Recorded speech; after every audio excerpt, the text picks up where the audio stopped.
Hi friends, welcome to Vinay cash. మనం ఈరోజు మాట్లాడుకోబోతున్నది income tax గురించి. 12 లక్షల వరకు ఇన్కమ్ ట్యాక్స్ ఉండదని మనకి బాగా ఈరోజు తెలుసు అందరికీ. అది ఎలా అలా చెప్తాను చూడండి. మనకి ఈరోజు బడ్జెట్లో వేతన జీవులకు కేంద్ర ఆర్థిక మంత్రి నిర్మలా సీతారామన్ గారు కొత్త పన్ను విధానం గురించి చెప్పారు.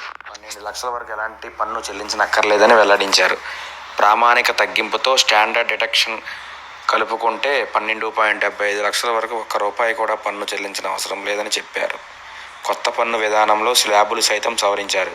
అయితే 12 లక్షల వరకు పన్ను చెల్లించాల్సిన అవసరం లేదంటూనే 4 లక్షల నుంచి 8 లక్షల వరకు ఆదాయంపై 5% పన్ను వర్తిస్తుందని చెబుతుండడంతో పలువురు అయోమయానికి లోనవుతున్నారు. ఇది తెలియాలంటే పన్నుల లెక్కింపు విధానం గురించి తెలియాలి. కొత్త పన్ను విధానం న్యూ ఇన్కమ్ ట్యాక్స్ డిజైన్లో పన్ను చెల్లింపుదారులకు ఎలాంటి మినహాయింపులు ఉండవు. ఒక ఏడాదిలో వచ్చే స్థూల ఆదాయంపై పన్ను చెల్లించాల్సి ఉంటుంది. ఉదాహరణకు, ఒక ఉద్యోగి వేతనం ఏడాదికి 12.75 లక్షలు అనుకుంటే అందులో ప్రామాణిక తగ్గింపుగా 75,000 తొలగిస్తారు. ఇప్పుడు 12 లక్షలకు పన్ను ఆదాయంగా పరిగణిస్తారు.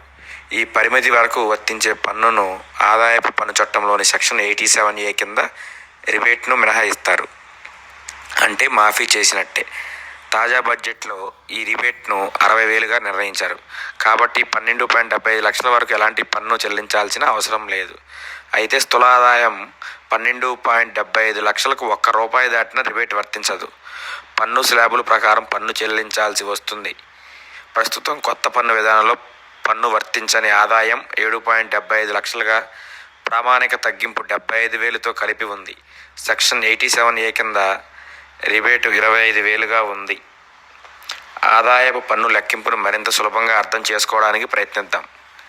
వ్యక్తి ఆదాయం 12.75 లక్షలు అనుకుందాం. 75,000 ప్రామాణిక తగ్గింపు వేస్తే పన్ను పరిధిలోకి వచ్చే ఆదాయం 12 లక్షలు అవుతుంది. దీనిపై ఇన్కమ్ ట్యాక్స్ స్లాబ్ ప్రకారం పన్ను వర్తింపజేస్తే దాదాపు 60,000 చెల్లించాల్సి ఉంటుంది. అది ఎలాగంటే 4 లక్షలు 4.8 లక్షల నుంచి 8 లక్షల వరకు 5% అంటే 20,000 కట్టాలి.